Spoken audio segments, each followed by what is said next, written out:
And welcome back to what essentially is the final episode of Obi-Wan Kenobi and episode 3 of Miss Marvel. Yes. Yes, we are back for to discuss the ending of Obi-Wan, but also just to discuss, the end of, well, not the end of Miss Marvel. Well, what's currently happening with Yeah, Miss Marvel? well, it's currently happening with Marvel, so thank you for that. But yeah, so let's get straight to it. We're not going to give too much info out there, but essentially, um, my only issue right now with this episode, and we will be giving our full thoughts on Obi-Wan Kenobi after our conversation with this, is the jump in time. Yeah, because there definitely is a plot point that happens in this episode that I will admit a little weird. Never explain how because Reva's off doing something. Never explain how she caught Yeah, Rava is just somehow on Tatooine. Yeah, like they don't show her getting on a ship or whatever. They just kind of jump ahead in time. Meanwhile, Obi-Wan is still getting chased by the Empire in that ship. Well, I feel like I can argue it, but like we'll talk about that toward the end. Yeah. Yeah. But yeah, no. Obviously, there's only one way to get out, and because Vader is after Obi-Wan. He really only wants Obi-Wan, so Obi-Wan's like, you know what? I'm gonna get on an escape ship. Lure him away. You guys go off into safety. Leia's like, no, don't do it. You promised you would take me back. It's like, don't worry, I'll be back. That kind of thing. Yeah. And we have this huge fight on this God planet. Damn, that's an amazing fight. Yeah, it's pretty good. Between Obi-Wan and Darth, the rematch. And in between this, Owen's prepping to save, Luke from Rava. Because she is on the way. It's Reva. Reva, sorry. Rava is something else. Sorry, rewatching Korra. But like, yeah. So we'll go. You want to talk about the Reva Owen stuff before we go into the Obi-Wan Vader stuff? I would say, I get the idea behind that plot point because when we were the last episode, she finds the communicator. So I'm guessing she puts two and two together. It's like, these must be kids related to Darth Vader, Anakin Skywalker somehow, some way. Yeah. And like she couldn't kill Vader, so she'll do the best next thing, right? Because she's so filled with vengeance. Yes. If I couldn't kill you, I'm coming for your kids, man. Even if you don't know who they are. Yeah. But that's the one little.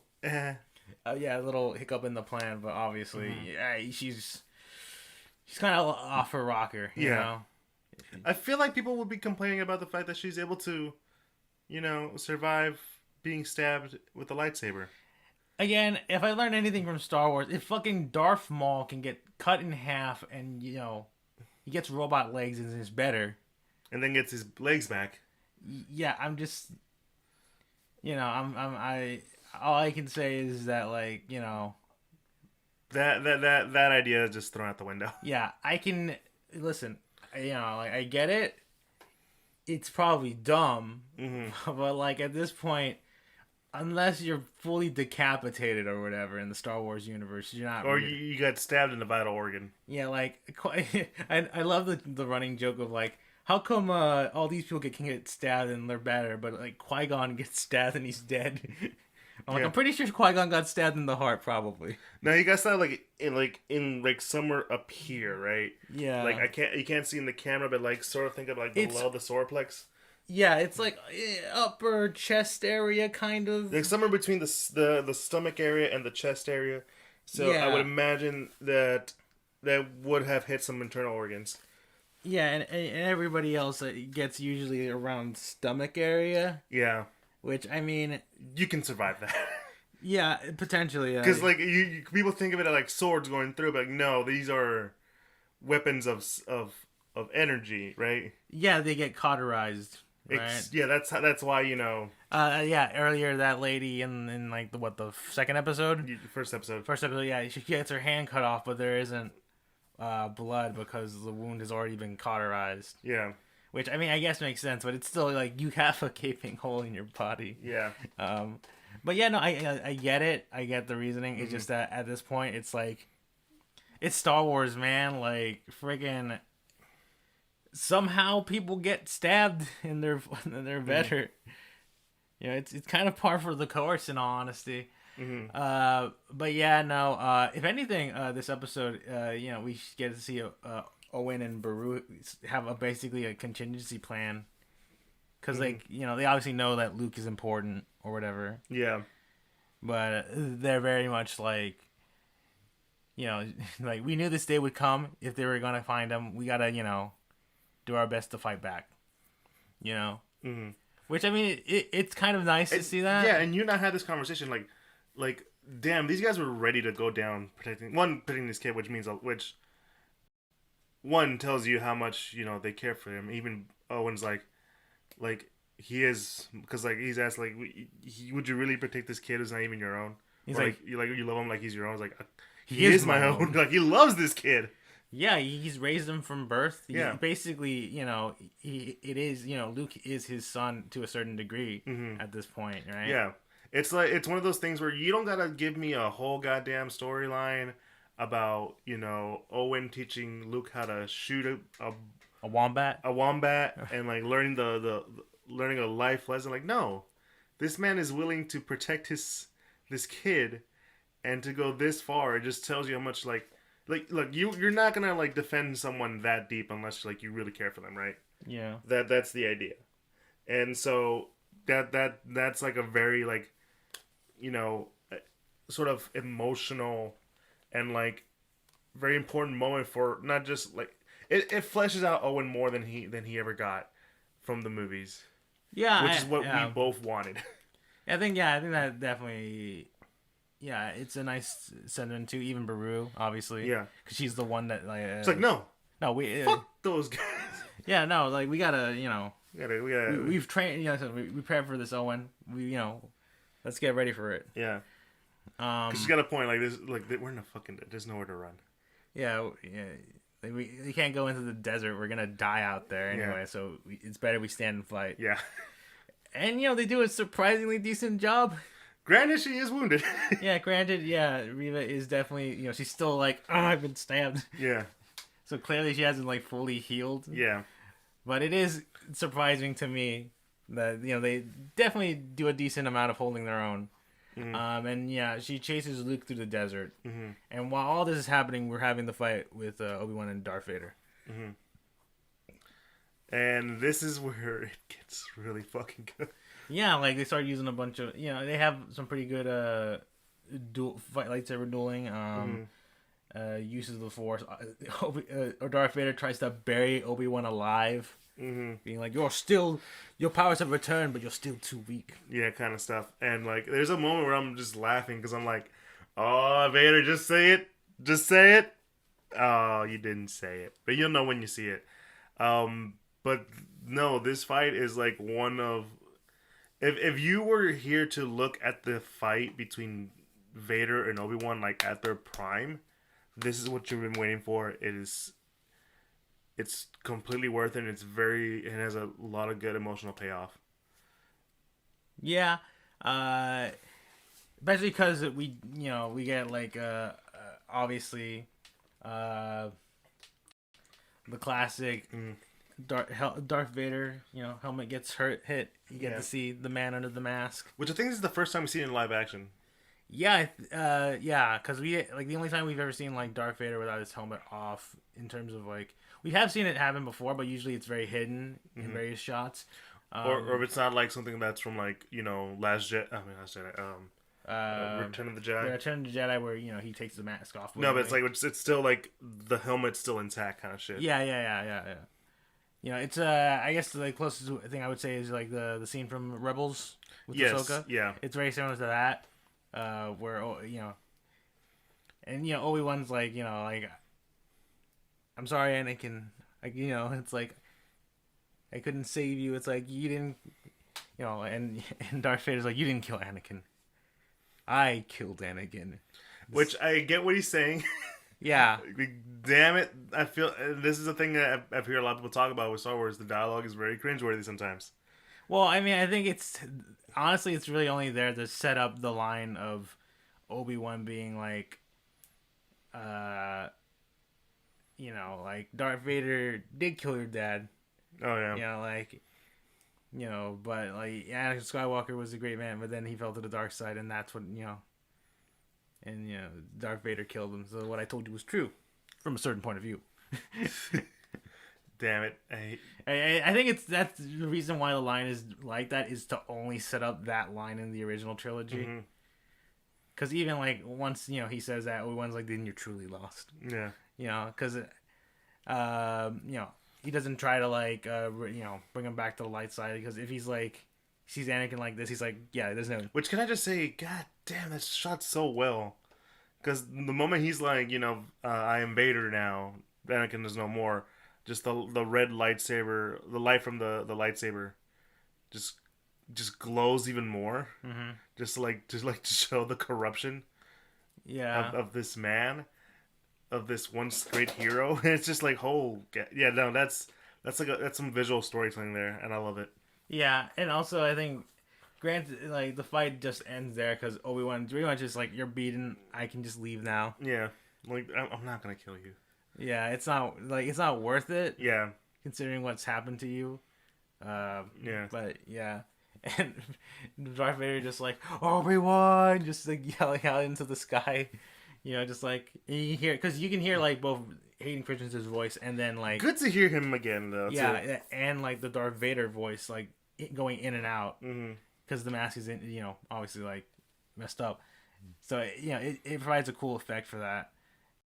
And this sort of brings it all together because as Obi-Wan's leaving, gets on the ship, he senses a disturbance in the Force, i.e., Luke is in danger. Hyperspeed, like light speed, gotta get to Tatooine, gotta save Luke. And that's sort of where we it's where it all comes to head.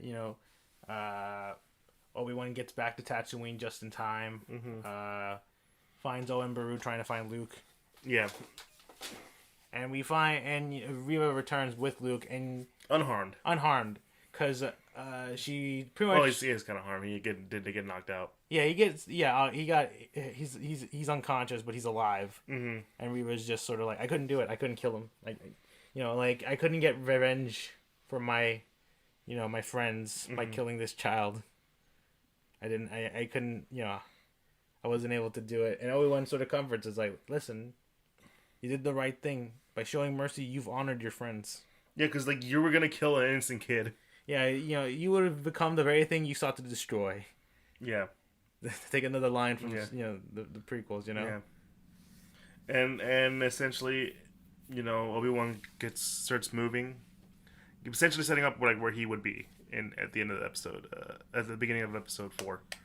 Yeah, and that is sort of also Reva's sort of end to her story arc. I mean, I guess she'll just be wandering around, but yeah, Obi-Wan, he sort of dons very similar clothing to what he'll have in in the future. In the future, yeah, he does even decide to go to Alderaan to see Leia one last time. Just to say her, thank you, Leia, for showing me the way or whatever. And also, if you ever need help for an old, grizzled man, you know where to find me. Which, again, there to set up, the whole, Leia knowing Obi-Wan. Yeah, and why she would call on him. Yeah. And, yeah, it's back to Tatooine. Obi-Wan talks to Ben. Owen. Yeah. Saying, it's better you two just raise him, because Luke needs to be a boy. He needs to grow up. He doesn't need to be trained in all this stuff. The future will handle itself. And Owen sort of just goes, "Do you want to meet him?" Yeah, like they both are able to bury the hatchet. Yeah, more or less. And he says the line. Yep, he says the one thing I think most people wanted him to say in the first episode. Yeah. But he didn't. But he says the famous iconic Obi-Wan line from the prequels: "If you know what it is, you know what it is." Yep.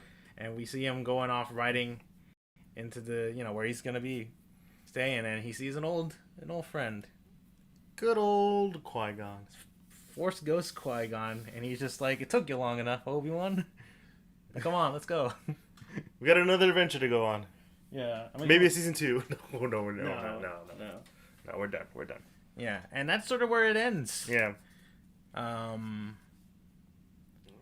Overall. So, quick note on the time disparity. I don't mind it because time, if you think about it, time is relative to wherever you are. So, and this is the issue we had with Clone Wars at the end of the season. It's like, wait, but if this is going on, then how is this going on? And different planets have different times.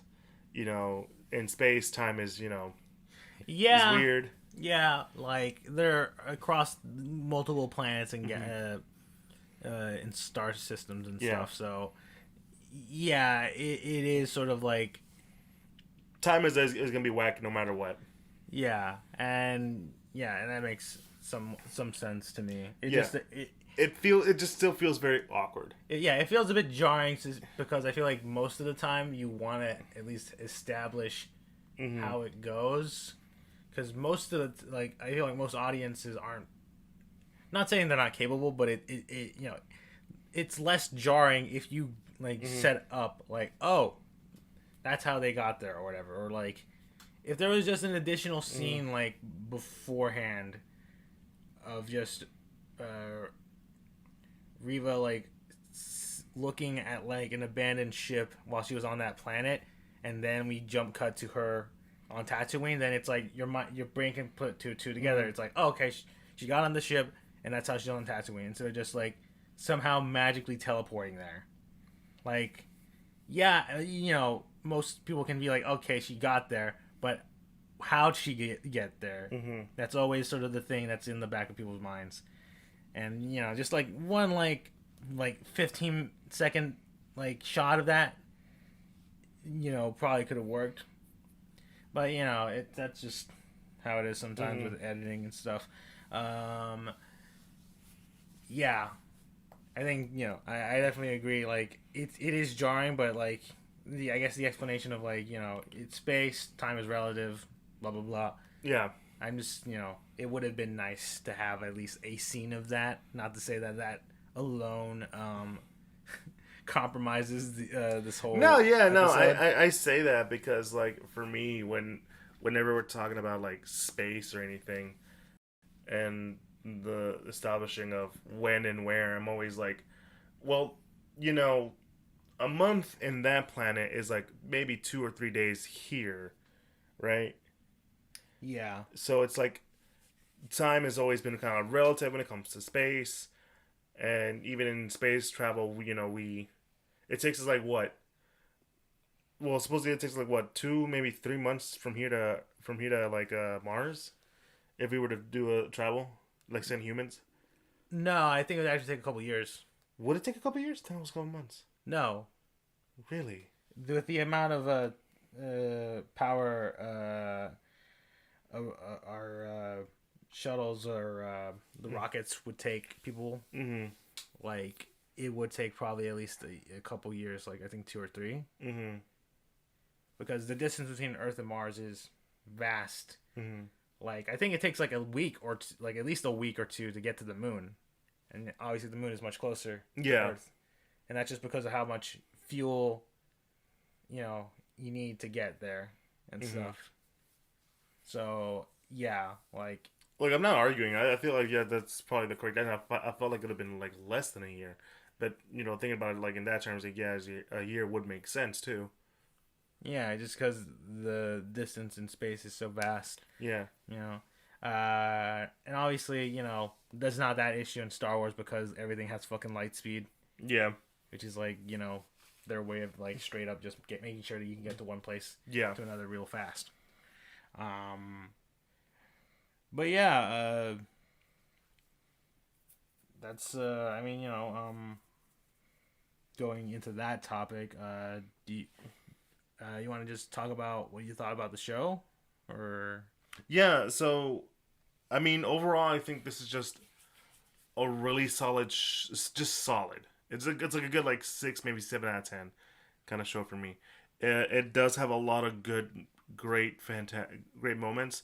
Heck, the last episode I feel like really just they just nailed that ending for me. But there's so much in the show that man like that makes you go like, we could have just done without this or edit this a little shorter. And that's easy to say with a lot of stuff, but this one really like you felt the when it was bad, you felt it was bad. Yeah, and I do think Mm-hmm.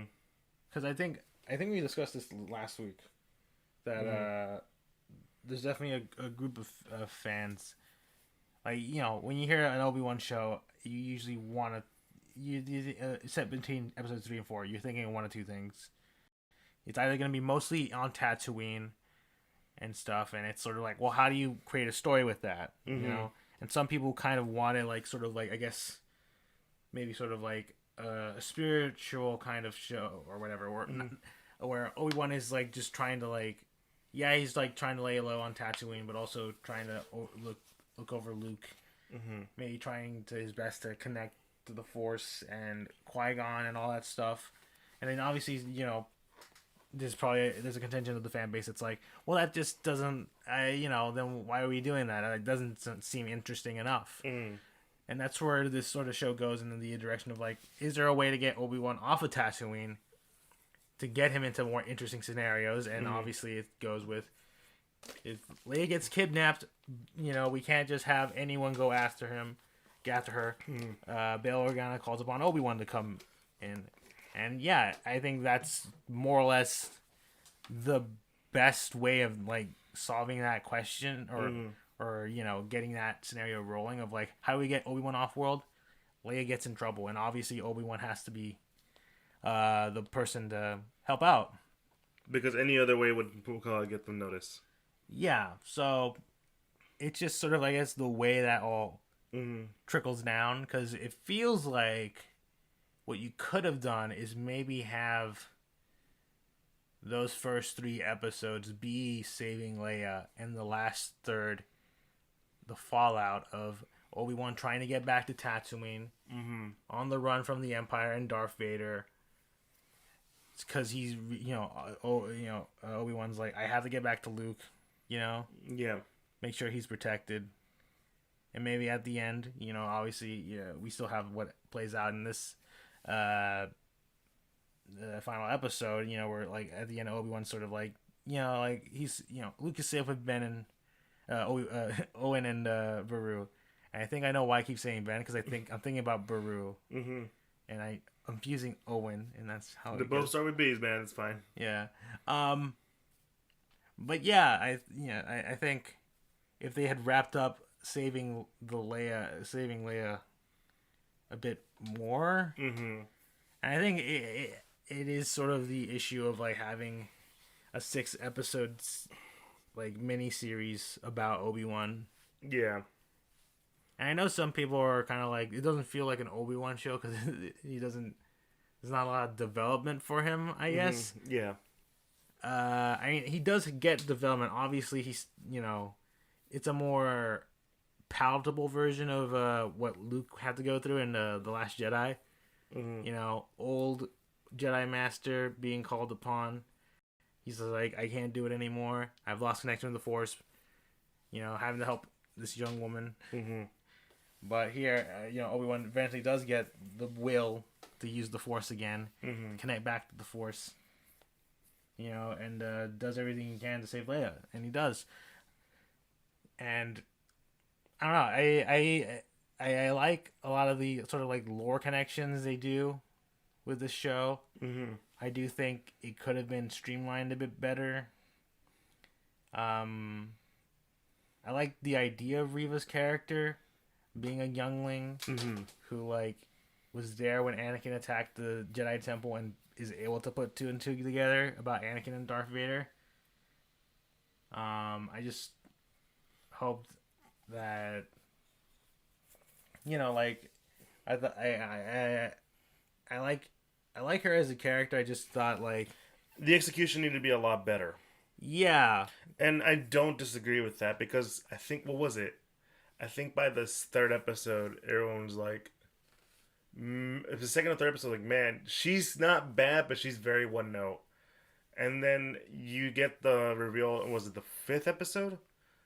And it's like, okay, that's some good character motivation, but like this is a little late in the show, and then we get what we have at the ending, so it's a little rushed, and it's kind of sad because like the character and the actor have the potential to be better. Yeah.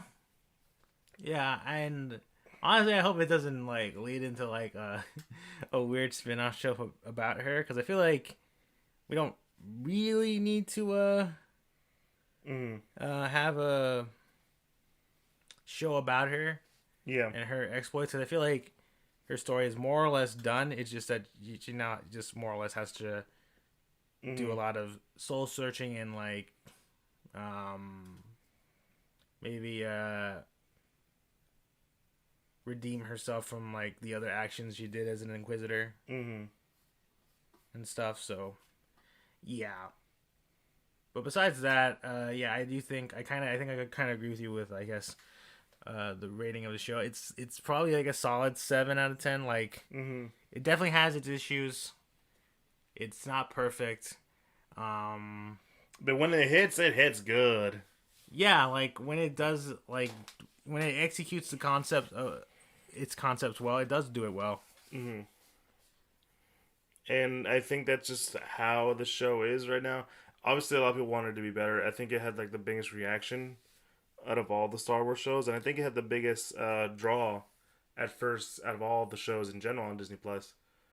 So, like, just to see it come out just being more, it was okay. Is a little on the disappointing side. Yeah, I agree with that. Because I think especially because it was Ewan McGregor coming back, Hayden Christensen coming back in the Darth Vader suit. A lot of I think a lot of it was like hyped up for prequel fans, obviously, because they're like we get to see these guys come back, and act in this way, and I feel like the prequel fans can be a very not hostile, but very. I would say that all about Star Wars fans at the moment, though. Oh yeah, I guess all Star Wars fans can get a little hostile. But the prequel fan base, I think, was very super hyped up and were slightly miffed that it didn't come out the way they wanted it to come out. Which, I mean, that's this is why I do my best to like keep my expectations not low, but like at a reasonable rate, so that I don't like lose my shit. Yeah. So and that's helped out for you so well. But yeah, that's the Obi-Wan show. I think we both agree it's like 6, maybe 7. I'm going with a 6. I would say 7. 7? Yeah. All right, that makes it 7.5. So that's good. So that leads us into Miss Marvel episode 3. So we find out where essentially they're getting their powers from. By the way, did you catch the little nod to the 10 Rings? Oh no, I didn't actually. Okay, so there's a nod to 10 Rings. Okay. So there's there. But essentially, yeah, we're getting prepped for the wedding. Yeah, it's the I guess the wedding episode. And also Kamala talks to Amir's mom or whatever, or not Amir, Amar's mom. Yeah. We get to learn that backstory. Like they're not, they are like this like the universe's version of Jinn, which is like a folklore sort of. Oh no, that's like, an actual thing. I mean, no, I'm saying in like the real world, they're like a folkloric legend kind of thing. They're like kind of like boogeymen of the Islamic world. Like not evil, not good, but like just kind of they're meant to be ghost stories or whatever. Yes.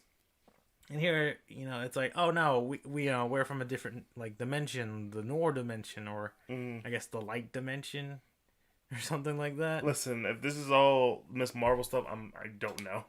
Most of it I got through, like I said, the first 2 volumes, and that's it. Not saying I dislike the character.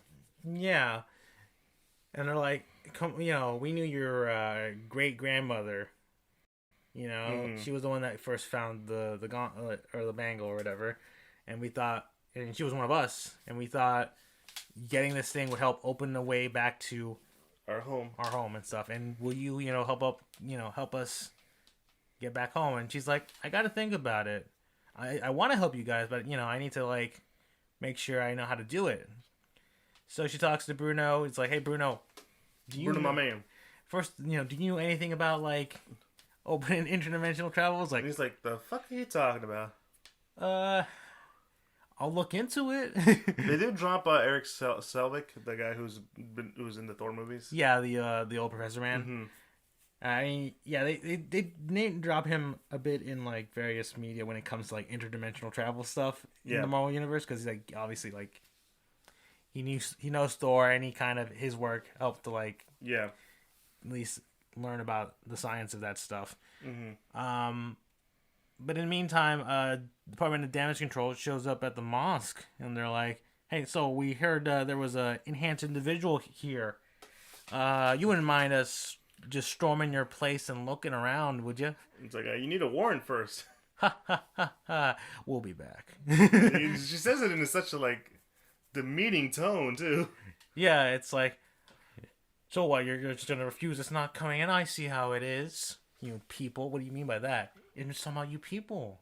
I don't mean any offense. No, she doesn't say that. She doesn't say any of that. She doesn't say any of that. But you get that tone, though. Well, you get that tone. You get that tone. Yeah. I like how they're driving in force.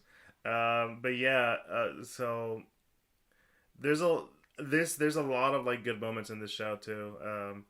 They still really do a good job of like that family dynamic, and like making it feel like very culture and like very like relatable. Cause there's a scene where they're all talking about this about being visited by the Department of Damage Control, right? Yeah.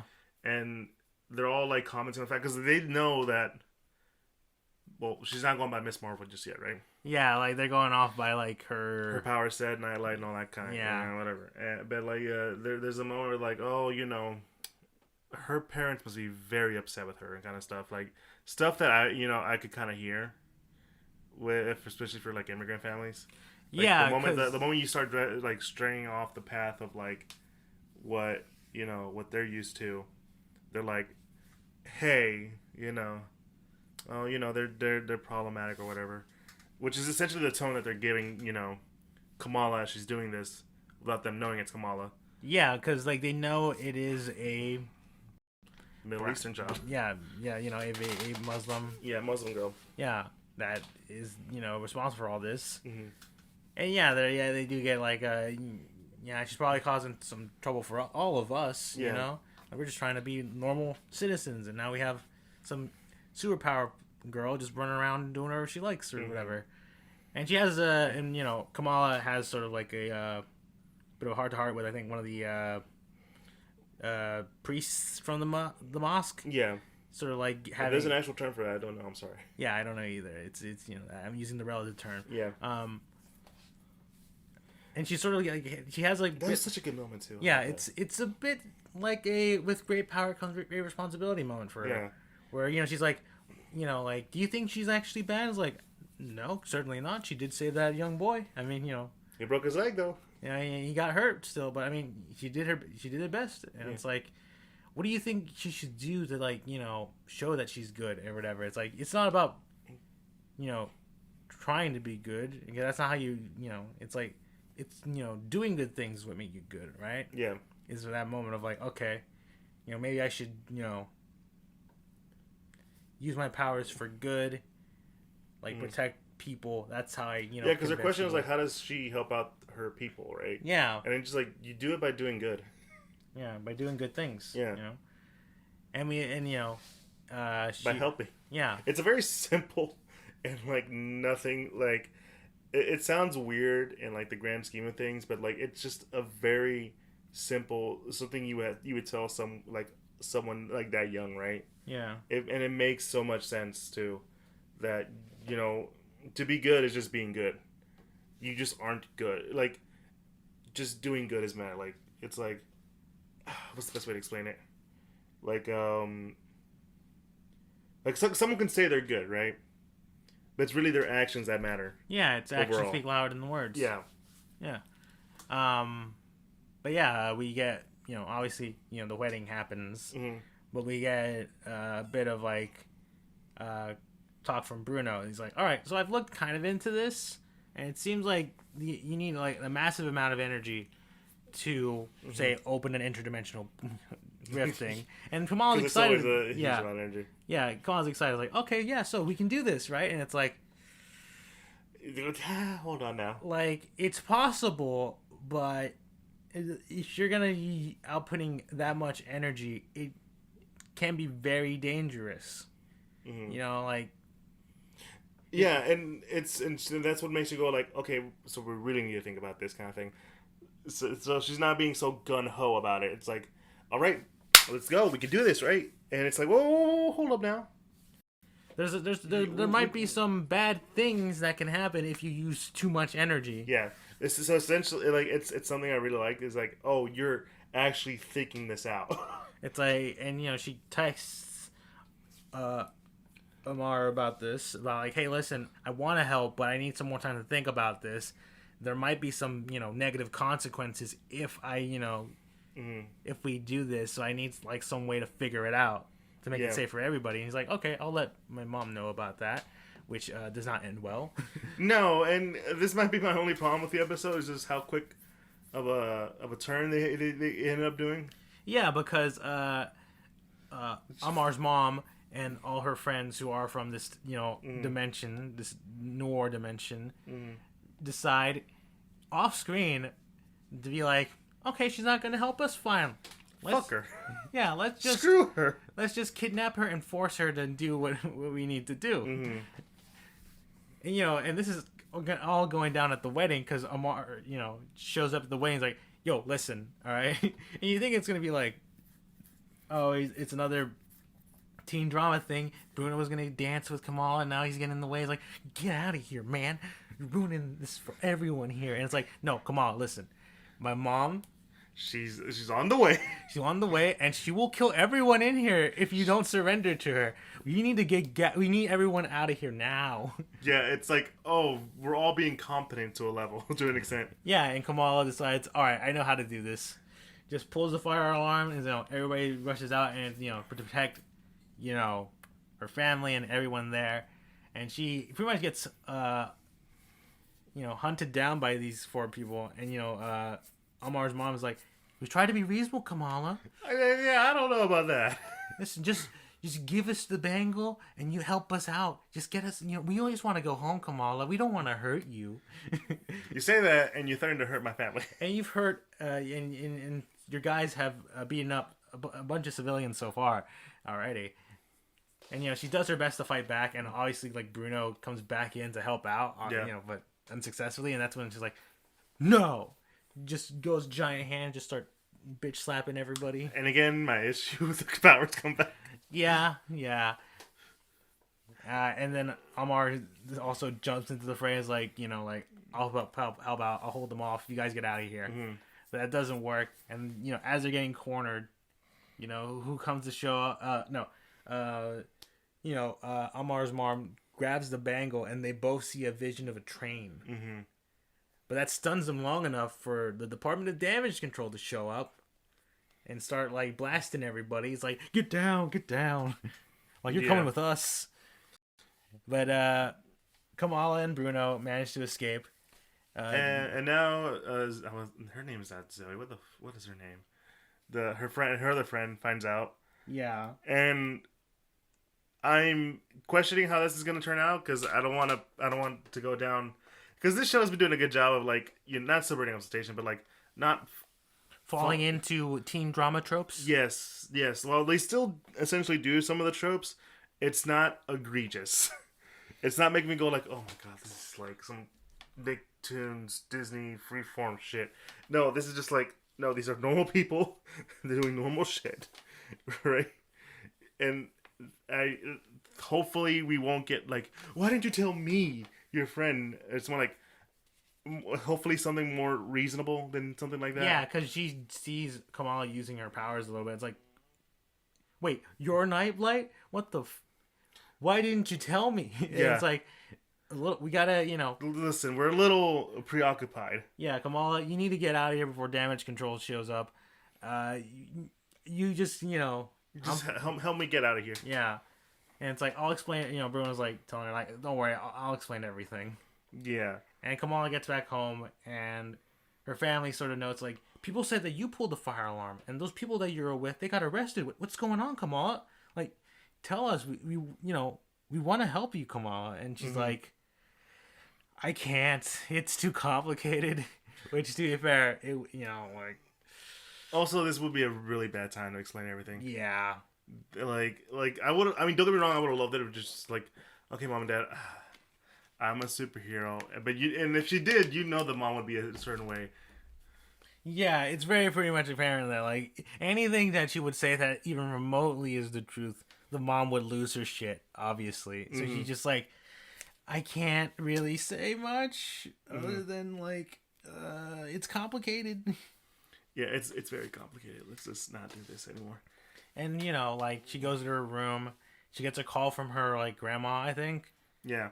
And she's like, you know, you had to come to Kashmir or whatever. Or, not Kashmir. It's like, you got to come, you know. It's a place with the name start with a K. Yeah, like, you got to come, you know, visit me. Yeah, you got to come visit me. It's like, you saw the train, right? It's like, wait, how did you see the How do you see the train? Well, how do you know about the train? Because I saw it too. That's why you got to come visit me.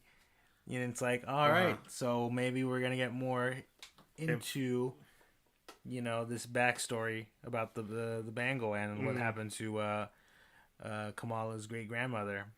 You know. Right, it was the great. I kept thinking it was the grandmother, but no, the great grandmother makes more sense now. Yeah. Because they were from the 40s. But yeah, this show still does. It's still pretty good. It's still good. I did notice there weren't some of the cool, like, you know, Scott Pilgrim art stuff in the background anymore. But who knows? They might be back. But once again, the strongest thing that I feel like this show is doing is, one, showing off the culture, and two, making them seem like just a normal family. Well, you know, not normal, but like a relatable group of people. Yeah. I think that's still one of the strongest things about the show. Yeah, I definitely agree with that. I will say, obviously the turn. I mean, granted, it's not like these people that, you know, Amar's mom and stuff wasn't like, cause already suspicious as hell. Yeah, you know, obviously a group of people being like, "Hey, we need your superpowers to help us send us back to our home dimension," and Bruno's research, you know, like on these, you know, these jinn or whatever. You know, like, he finds, like, a thing saying, like, oh, yeah, there's a group of jinn that were banished from their home dimension to, like, live out, you know, their days damned to our world, and, you know, as a punishment or something. And it's like, maybe, you know, like, and obviously I think that helps set up, like, okay, maybe these guys aren't good guys, you know? Yeah. But obviously, it still felt a little. It's a bit of a quick turn. A very quick turn, even though like the establishment was always there. It's still a little like it's a little. Yeah, especially because it happens off screen. You know, like if we had like a moment of like a scene of like Amir just telling his mom no, or like, hey, you know, Kamala's like she's having second thoughts about it. She needs more time to think about it. And we just get like maybe like a cut, you know, like, okay, that's fine. And you just sort of see her sitting on like in a chair, just looking up, just sort of like thinking about like, okay, that's how it's going to be. You know, like a nod, like I'm going to, all right, that's how it's going to be, huh? You know, I think that would have probably worked a little bit better because it's like, okay, what does that, you know, it gives the audience like okay, what does that mean? Or like it either is like foreboding of like, okay, maybe what is she gonna plan? What is she gonna do? Like, you know, is that a good response or a bad response? Yeah. Instead of just like having that happen off screen through a text message, And then, him running into the wedding is like, yo, my mom's coming and she's very pissed and she's willing to kill everyone in this room just to get to you. So yeah, granted, like they do converse about it, but it's just still such a quick turn for her to be like, yeah, no, screw it, Kamala, we're gonna make force her to do this. When like it's just so easily just to hear her out, right? Yeah. It's not like she's not gonna comply with them. It's just that she wants to ensure that that they know what they're doing. Yeah, because she was like for a good chunk of the fight, she's like, "Can't we just talk about this? I just, I'm not saying I don't want to help you guys. I just want to, make sure it's safe for everybody." I was like, "Now, Kamala, you done messed up now." Yeah, that's basically what they mean, because they don't want to hear her out, and now they're just ruined this man's wedding, which like the build up to the wedding and like the wedding itself is such a nice thing to see, especially because like the dad's response, it's like because the brother's like, I don't have any money. He's like, I'm getting cold feet here, man. I'm not sure if I can, if I'm ready for this, if I'm able to support, my own family. It's like, yo, listen, all right. Men, live by two things, either by fear or love. And you are living out of love, and you got the, the guts to go through with this. You can, you got this. And I was like, God damn, that is such like a beautiful moment. Yeah, it was like very very motivational, Yeah, between a father and a son. Yeah. Two grown men. I was like, oh, that's beautiful. I love that. And yeah, no, that seems and which it just adds to the point where like with Kamala, who wants to protect her family so bad. Yeah, because she doesn't walk in, but she overhears it, and it's like, yeah, I should do the same. You know, if I'm gonna protect my family, then I gotta do this. I can be, someone that protects my family too. But yeah, I think, Miss Marvel is still, I think, a solid show. I just obviously the quick and like it's weird because I don't think this series is gonna be like. It's gonna be like 9 episodes, right? I believe it is. They've been usually like at least maybe 8. Yeah, I because it's not like with Moon Knight where you kind of already like you get the setup for the villain straight away, and like and it feels a bit more natural in that show. Here it's like, it feels more like it's just young girl trying to learn about her superpowers in a in a teen drama sort of way, like trying to be relatable, but also here's a group of freaking people who are maybe wanting to try to cause something that might cause a world-ending event to go down. Yeah. I'm just looking how many episodes. Looks like it's gonna be 6.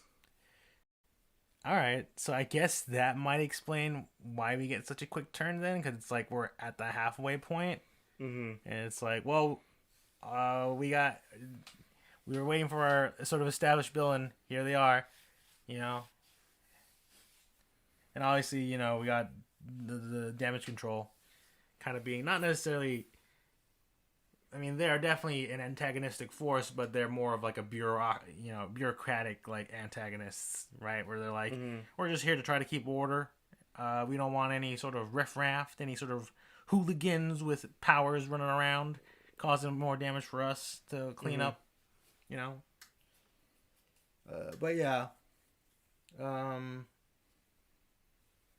that is I think it's a solid episode, and I think Miss Marvel is also doing pretty solid. Just that we have a bit of weirdness going on. Yeah. But I do feel like Miss Marvel is slightly doing better in a lot of other aspects, though, which I'm very glad to see. But yeah, that's the end of the episode, guys. If you enjoyed what you heard, be sure to follow us on all social medias at Instagram, Facebook, and Twitter. We are most active on Instagram at the Geek Centurions.